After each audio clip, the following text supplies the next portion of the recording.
જૂનાગઢના ભવનાથ વિસ્તારમાં આવેલા ગિરનાર દરવાજા નજીક 18 કરોડના ખર્ચે નિર્માણ પામી રહેલું વાઘેશ્વરી તળાવ હાલમાં વિવાદના વંટોળમાં ફસાયું છે।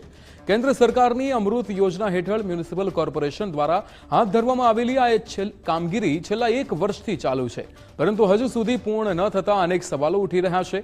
વિરોધ પક્ષના નેતાએ આક્ષેપ કર્યો છે કે તળાવની આસપાસથી અતિક્રમણ દૂર કરવામાં આવ્યું નથી અને સ્ટ્રક્ચરના આયોજન મુજબ કામ ન થતા કરોડો રૂપિયાનો વેડફાટ થઈ રહ્યો છે। બીજી તરફ મહાનગરપાલિકાના અધિકારીઓના જણાવ્યા મુજબ તળાવના પાણીની અંદરના તમામ મુખ્ય કામો પૂર્ણ કરી લેવામાં આવ્યા છે। આગામી સમયમાં અહીં સીસીટીવી, વોકવે, બોટિંગ અને ફૂડ કોર્ટ જેવી અત્યાધુનિક સુવિધાઓ પ્રવાસીઓ તથા સ્થાનિક નાગરિકોને ઉપલબ્ધ કરાવવામાં આવશે। હાલમાં માત્ર બ્યુટિફિકેશનનું કામ બાકી છે, જે વહેલી તકે પૂર્ણ કરીને આ તળાવ જે છે તે જૂનાગઢ માટે એક આકર્ષણનું નજરાણું બની રહેશે તેવી ખાતરી તંત્ર દ્વારા આપવામાં આવી છે। ટેન્ડરની સમય મર્યાદાથી એ પણ પૂર્ણ થઈ ગઈ છે।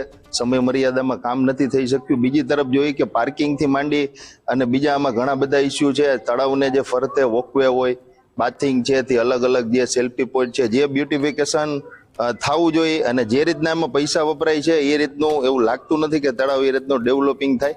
જે રકમ આપણે જોઈએ કે 18 કરોડ હતી એ 22 થી 24 કરોડે પહોંચશે। હજી પણ આમાં વધારો થશે તો એ જે વસ્તુની જરૂરિયાત નથી એ વસ્તુમાં રૂપિયા વાપરવામાં આવે છે અને આમાં એક્સેસ કરી અને ભ્રષ્ટાચાર પણ અધિકારીઓ દ્વારા અને સત્તાધીશો દ્વારા કરવામાં આવે છે। ત્યારે આ જે ગિરનારના ગોદમાં આવેલું તળાવ છે એ સારી રીતે સરકારની સારી એજન્સીઓની દેખરેખમાં થાય, આનું બ્યુટિફિકેશન સુંદર થાય, પાર્કિંગથી માંડીને તમામ વ્યવસ્થાઓ સુંદર થાય એ જરૂરી છે।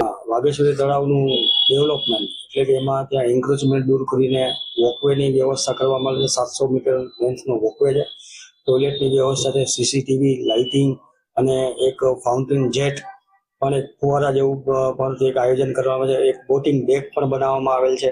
આ ઉપરાંત વિવિધ કલરફુલ પ્લાન્ટેશન, ગઝીબો અને એક ફૂડ કોર્ટનું પણ આયોજન કરવામાં આવેલ છે। આમ જે પિચિંગથી માંડીને એમ્બેકમેન્ટ ને એ બધી વસ્તુ અને વોકવેની કામગીરી હાલ ચાલુ છે, એટલે મોટાભાગનું જે પાણીની અંદરની કામગીરી હતી એ પૂર્ણ કરેલ છે અને અત્યારે બ્યુટિફિકેશનની કામગીરી એટલે લેન્ડસ્કેપિંગ ને એ બધીની કામગીરી ચાલુ છે। ડેકોરેટિવ જે આઇટમ કહેવાય એ બધી કામગીરી હાલ